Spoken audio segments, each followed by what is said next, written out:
A continuación vamos a hablarles de un libro y sobre todo de lo que podemos encontrar en él y de la situación que hay también detrás de lo que contiene y está relacionado con el tema de los celíacos. El libro se titula Cero gluten y lo ha escrito una jerezana, María Luisa Barreiro, a la que saludamos a esta hora de la noche. María Luisa, bienvenida. Buenas noches. Buenas noches. Bueno, vamos a hablar de tu libro, que ha salido hace poquito, en el que podemos encontrar recetas con una variedad impresionante, pero que no contienen nada de gluten. Porque todo empezó por tu hijo mayor, ¿no? Eso es, mi hijo Martín, que tiene ahora 9 años, pero que en el momento del diagnóstico tenía 16 meses. Empezó a ponerse muy malo, no sabíamos realmente qué es lo que le pasaba, empezó a adelgazar muchísimo, era un niño que estaba todo el día melancólico, tenía muchísimas ojeras, el pelo era prácticamente pelusa, pero lo más alarmante fue cuando dejó de comer. Directamente cerró la boca, dijo que ya no comía más. Y bueno, en aquel momento la agenda de la guardia siempre era no come, no come, no come, un niño que había comido estupendamente. Y hombre, pues esto nos alarmó mucho, preguntamos mucho, consultamos a mucha gente, pero nadie nos daba con la clave de lo que le pasaba, hasta que un día la casualidad quiso que en una comida de Navidad con un compañero se lo comenté, que estaba muy preocupada, que no sabía qué le pasaba, y fue él el que me dijo: tengo un amigo que es celíaco y tenía los mismos síntomas, y al llegar a casa me metí en internet, empecé a buscar, miré y la verdad es que era de libro. Hablé con el pediatra y ya tuvimos el diagnóstico y ahí empezó un poco todo esto. Porque claro, el pequeño relacionaba la ingesta de alimento con encontrarse mal, entonces decidía por defensa propia el no comer. Además, a una edad que es justamente cuando estamos introduciendo todos los alimentos que tienen gluten, porque es cuando el pediatra te dice que ya puedes empezar a darle cenas un poquito más enteras. Y claro, pues todas las madres recurrimos siempre pues al pescadito frito, a la croquetita, a la lagrimita de pollo, y claro, todo va rebozado, todo lleva todo su gluten, y fue realmente cuando el niño empezó a ponerse muy malo.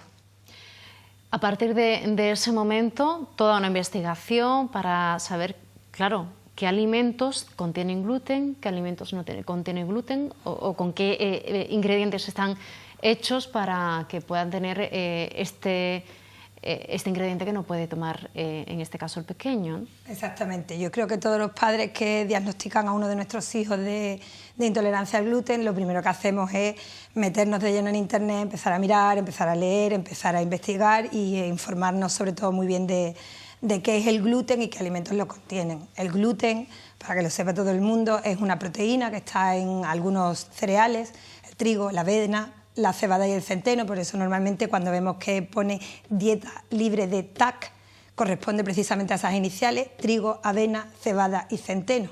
Entonces, con los alimentos que por su naturaleza no lo contienen, no hay mayor problema, porque ninguna de las frutas, ni las verduras, ni el pescado, ni la carne, ni las legumbres, ni el arroz, ni las patatas, que normalmente suelen crear mucha confusión, nada de eso contiene gluten. El problema grande lo encontramos con los alimentos que están manipulados. Elaborados. Exactamente. Todo lo que tiene un listado de ingredientes, un etiquetado, es lo que genera muchísimo más problemas con el tema de la intolerancia al gluten y el tema de la contaminación cruzada, que si quieres luego tratamos.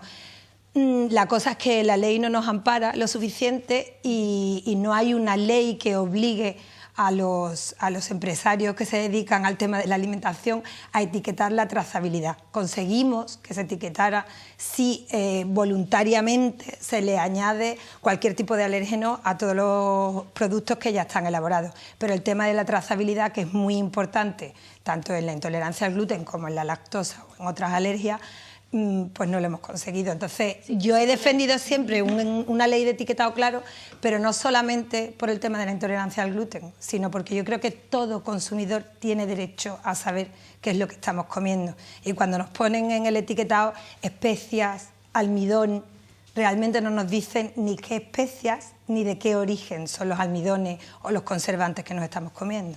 Una problemática que tuvo mucha notoriedad en nuestro país, para que la gente en casa lo entienda, por el tema de la trazabilidad, es esa carne de caballo, ¿no?, que a lo mejor encontrábamos en una carne, por los restos, ¿no?, que puede... Sí, pero no exactamente, porque realmente en el tema de la polémica que hubo, ahí sí había presencia absoluta, por decirlo de alguna manera. Es decir, se había utilizado carne de caballo mezclada con otras carnes.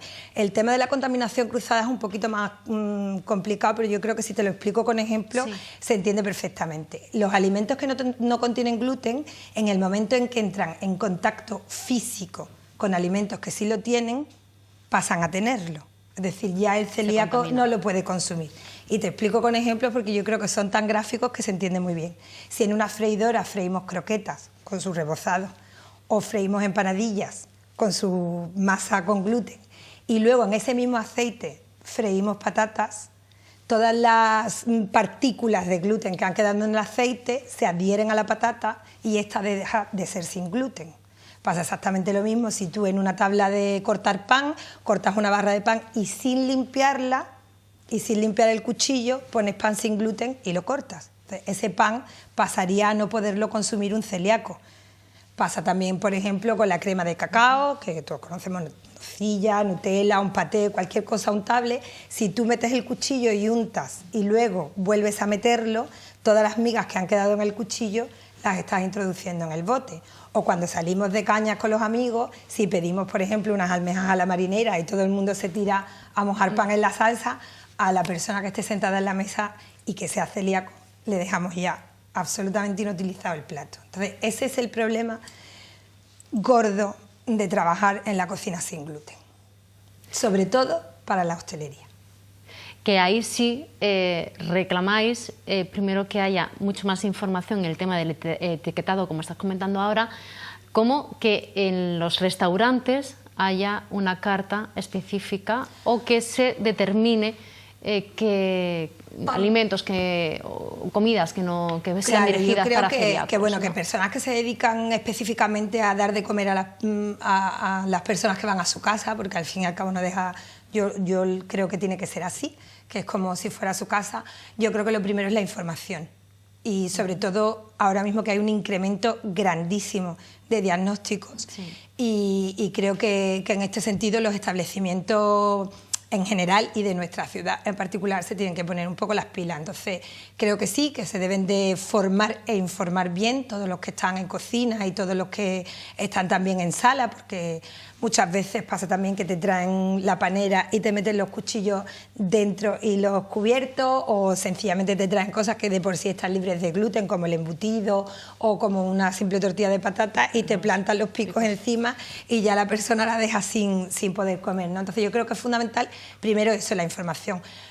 Y ya una vez que se tiene la información, yo creo que más que nada es la disposición de querer agradar al cliente y de querer hacer las cosas bien, porque muchos de nosotros, bueno, en mi casa se come prácticamente sin gluten, pero en otras casas hay muchos días que realmente la comida de mediodía es sin gluten, es decir, no estamos hablando de que haya que elaborar nada absolutamente distinto, ¿no? El típico puchero de aquí no deja de ser una comida que no tiene gluten de por sí. Entonces yo creo que los establecimientos lo que deberían es de, una vez que están bien informados, marcar en su carta los platos que podrían ser perfectamente aptos para el consumo por personas celíacas, y yo creo que tampoco estaría de más que tuvieran, que no creo que cueste tanto trabajo, cerveza sin gluten, que la tienen allí en el almacén con la demás, y tienen también picos y pueden tener también pan. Y como en otras muchas ciudades, mi marido, que es de Zaragoza, cuando subimos da gusto ver cómo la mayoría de los establecimientos que tienen esa sensibilidad con el celíaco lucen en la puerta un logotipo en donde facilitan la vida social a estas personas que lo tienen bastante más complicado, porque para ellos salir de caña, cualquier fiesta, cualquier viaje, es todo mucho más complicado. Y por ejemplo, perdóname un momento, Ana, otra de mis caballos de batalla ya personales, y ya que hablo del tema y sobre todo con la ciudad, es el tema de la cabalgata de Reyes, que yo creo que no pasa absolutamente nada. Yo sé que los caramelos son patrocinados por empresas externas, pero yo creo que no pasaría absolutamente nada porque todos los caramelos que se tiraran en la cabalgata fueran sin gluten y involucráramos y hiciéramos más partícipes a todos estos niños que realmente pasan un mal rato en la cabalgata. Y yo llevo mucho tiempo luchando por este tema, pero no lo consigo, así que aprovechando la ocasión lo tengo que decir. Pues sí, hacemos ese porque siempre pensamos que el problema solamente lo tienen a la hora como de sentarse a la mesa y comer, y son muchas cosas más. Son las cabalgatas de Reyes, son los pasacalles, son los viajes, son en la hostelería las comuniones, los bautizos, son en los sitios de bola, los cumpleaños, son muchas cosas. Se come muchas veces al día, los españoles celebramos muchas cosas comiendo y bueno, yo creo que además, sinceramente, yo al hostelero jerezano o de fuera le diría que también lo debe de ver un poco por el lado económico, es decir, porque si en una comida de Navidad de empresa van a ir 20 personas a comer y uno de ellos es celíaco, donde pueda comer el celíaco van a ir los 20. Los 20. Entonces, creo que hay que tener un poco de sensibilidad, pero que si se le quiere ver también el lado económico, pues perfectamente. Un celíaco puede comer de todos los platos, de todos los postres, de todo lo que se nos ponga por delante, siempre y cuando no esté realizado con productos o con ingredientes que no contengan gluten. En este caso, tú con este libro realizas una guía o una ayuda, ¿no?, a muchas familias, a muchas madres que a lo mejor no saben que pueden hacer todo este tipo de comidas y de postres, ¿no?, para sus hijos. Luego vamos a hablar de tu página. Lo primero que encontramos son esos donuts de calabaza, si no me equivoco, y bueno, es una forma de que tu hijo pueda comer este postre, ¿no? Claro, es que como te comentaba, como el ingrediente o el elemento principal de los que tiene gluten, o el más conocido o el más usual, es el trigo, que es con lo que se hace el pan, los picos, las galletas, las pastas, las bechameles tradicionales, los rebozados y demás, pues ellos se encuentran realmente el problema, sobre todo en el tema del pan y de los postres, ¿no? Yo creo que es donde ellos tienen esa espinita clavada. Entonces, trabajar las harinas sin gluten realmente es complicado, porque el gluten tiene su función dentro de la harina. Entonces, es lo que proporciona elasticidad y esponjosidad a las masas. Con lo cual, bueno, trabajar con las harinas sin gluten sería un poco, dicho metafóricamente, como trabajar con harinas muertas. Entonces, es complicado. Yo lo que quería demostrar es que se lleve una dieta sin gluten no significa que se tengan que privar absolutamente de nada. Sencillamente hay que tener una serie de trucos, manejarte bien con las harinas, experimentar mucho y se pueden conseguir muchísimas cosas. Lo que pasa es que los libros sin gluten habitualmente tratan solamente el tema de los postres o el tema de los panes o el tema de cuestiones más específicas. Y yo quise hacer realmente el libro que yo me hubiera comprado cuando diagnosticaron a Martín hace ya casi 8 años. Porque es un libro que no está enfocado solamente a las personas que tienen el problema con el gluten o sus familiares, sino que yo quería también traspasar la barrera y hacer apetecibles cosas sin gluten a personas que no tienen problemas con él, y quería también que fuera una pequeña guía o ayuda para todos aquellos que tienen sensibilidad con el tema y se animan a invitar a sus casas a comer o a cenar a personas celíacas y se encuentran un poco perdidos, que no saben qué ponerles y están constantemente llamándote y qué le pongo y qué le puedo hacer, porque lo que quieren es agradar. Entonces yo creo que como hemos sido muy minuciosos en la selección de recetas, hemos querido explicarlo todo muy bien, hemos querido además que tuviera un aspecto muy cuidado en cuanto a la fotografía, para que vieran que el resultado puede ser perfectamente apetecible para personas que no tienen problemas con el gluten, y además yo he prestado muchísima atención a especificar qué harina concretamente se utiliza en cada receta, porque normalmente ese es el secreto de que una receta sin gluten tenga éxito. Hay muchos productos ahora que podemos encontrar en el mercado que no contengan gluten o harinas específicas para personas y que no sean excesivamente caras. No. Sí y no. Me explico. Es decir, por ejemplo, en Andalucía tradicionalmente hemos utilizado la harina de garbanzo para rebozar el pescado, y es una harina que es barata, que está a la mano, que además hay marcas que te garantizan que están libres de gluten, por lo que comentábamos antes de la trazabilidad. Y bueno, son baratas, pero claro, no sirven específicamente para hacer todo lo que necesitamos para que el celíaco lleve una alimentación absolutamente completa y equilibrada. Entonces, ese es otro de los grandes caballos de batalla de las personas intolerantes al gluten, que 1 kilo de harina común de trigo no supera el euro de precio de venta al público, y sin embargo 1 kilo de harina de una persona celíaca viene estando aproximadamente entre los 3,50 € y los 4. Que se triplica el precio. Sí. Claro, esto dicho así y en un solo producto, pues bueno, nos puede parecer exagerado, pero en un momento dado nos lo podemos permitir o no hay mayor problema. El problema viene en que son muchos los alimentos específicos y muchos los ingredientes específicos que tenemos que comprar para estas personas, y entonces la cesta de la compra del mes, y no te quiero decir del año, se incrementa una barbaridad. Claro.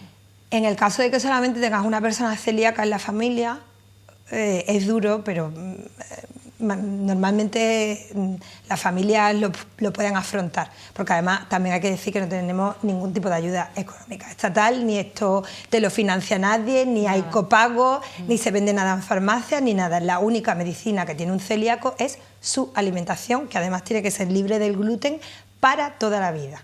Que también estoy un poco cansada de escuchar a todo el mundo decir que eso se cura, y es una cuestión genética que no se cura, y con ello tienen que vivir toda la vida. Entonces, para personas que tienen en su familia 2 o 3 celíacos, al precio que están los productos sin gluten, realmente supone un esfuerzo brutal, sí, en la cesta de la compra.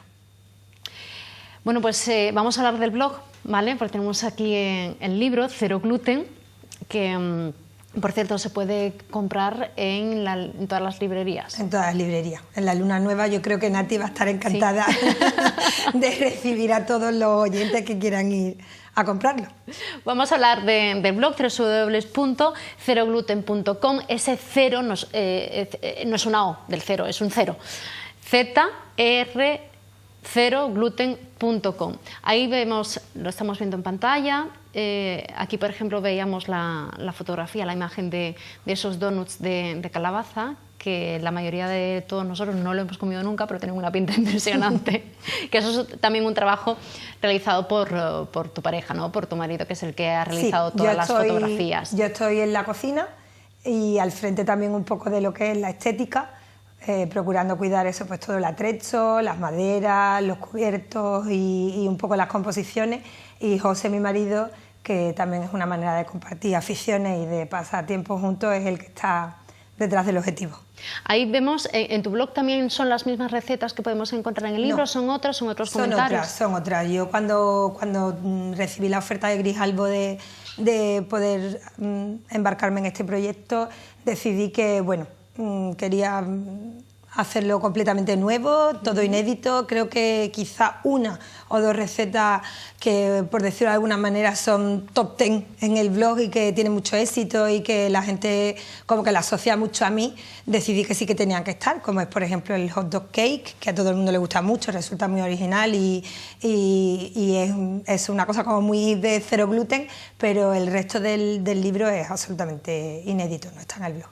En el blog se compartes comentarios, recetas con otras personas, ¿no? Que también tienen otras páginas, otros blogs y que están dedicados a lo mismo, ¿no? Que están interesados por el tema de... Bueno, la verdad es que cuando el blog nació un poco como un espacio dedicado exclusivamente a la cocina sin gluten, y en principio sí que recibía visitas solamente de personas relacionadas con el mundo de la gastronomía, pero durante una época hicimos un pequeño parón y cuando volvimos decidimos dar un pequeño giro a la historia y empezamos a publicar también otros temas que nos resultaban interesantes, y pensamos que no teníamos por qué ceñirnos solamente al tema de la gastronomía, porque nos apetece hablar de otras cosas que nos gustan, y entonces metimos mucha fotografía, metimos poesía y sobre todo uno de los temas que a mí me apasiona, que es la ilustración. Y entonces la verdad es que es un blog que recibe visitas de gente muy variada que le interesa, bueno, pues todo ese tipo de cosas, ¿no? Incluso ajenas a todo ese tipo de historias, pero que estéticamente les gusta o que pasan porque les apetece dejar un comentario y hacerte saber que les ha gustado mucho el trabajo que has hecho para esa entrada. María Luisa, para familias, madres que nos están viendo ahora y que tienen en casa un miembro de la familia que tiene intolerancia al gluten, y está un poco agobiada. ¿Qué se le puede decir a esa madre, a esa familia? Pues que yo sé que al principio, porque a mí también me molestaba cuando me lo decían, no me decían hay cosas peores, y efectivamente las hay. Entonces, cuando te diagnostican a tu hijo, en principio el diagnóstico se recibe con un sabor agridulce, y me explico. Te duele, porque tus hijos te duelen mucho, y entonces todo lo que te preocupa a ti en ese momento no le preocupa a él, y empiezas a ver un montón de situaciones en la vida, de momentos que no nos imaginamos, ¿no? Como por ejemplo la comunión, La comunión hablo del propio celíaco, porque la forma tiene gluten. Empiezan a venirte problemas, empiezas a imaginarte campamentos de verano, empiezas a imaginarte comedores del colegio, empiezas a imaginarte cuando los niños llevan chuches para repartir al cole porque es el cumpleaños, y todo eso te agobia y se te hace un mundo. Pero por otra parte también se recibe como una pequeña buena noticia, porque habitualmente son niños que están muy deteriorados físicamente y el miedo es libre, y las madres tendemos a pensar que le pasa realmente algo muy grave. Entonces, cuando te dicen que tu hijo lo que no puede es comer gluten, como una especie de alivio. Pero sí es cierto que con el tiempo te das cuenta que esto es difícil, pero que es lo que nos ha tocado, que tenemos que luchar por ello, que tenemos que normalizarlo. Yo creo que ese es precisamente el kit de la cuestión, normalizarlo y tratarlo con muchísima naturalidad. Son niños muy responsables. Eso te voy a preguntar, porque tenemos muy poco tiempo, pero quería saber cómo es la comunicación con el niño a la hora de explicarle, para que él sepa propiamente qué es lo que puede comer o no. Son niños fantásticos, son niños fantásticos. Lo aceptan con una naturalidad y te están dando lecciones constantemente. Son niños que en el momento en el que tú se lo explicas lo asumen con una naturalidad increíble, y son ellos mismos los que cuando empiezan a leer los etiquetados, a comentárselo a todo el mundo. Y bueno, yo incluso te contaría que anecdóticamente mi hijo Martín, que desde bebé hace natación y empezó eso con 5 meses en la piscina, llegó a preguntarnos si el agua de la piscina tenía gluten, porque si no tenía problema en abandonar la afición a las piscinas. Entonces son niños que lo asumen con mucha naturalidad, y lo que hay es que educarlos en que siempre hay una alternativa que pueden tomar. Pues María Luisa, muchísimas gracias por habernos acompañado esta noche. María Luisa Barreiro, con este libro Cero Gluten para celíacos y para los no celíacos. Es decir, que hay recetas de todo tipo para todas las cocinas, y sobre todo, muy importante, que es una guía para aquellas madres, aquellas familias que tienen en casa un miembro de la familia con intolerancia al gluten, y que pueden encontrar ahí pues un paraíso a la hora de meterse en la cocina. Muchas gracias. A ti. Nos marchamos, ya no tenemos tiempo para más. Recuerden que regresamos mañana a las 9 en Punto de Mira. Adiós.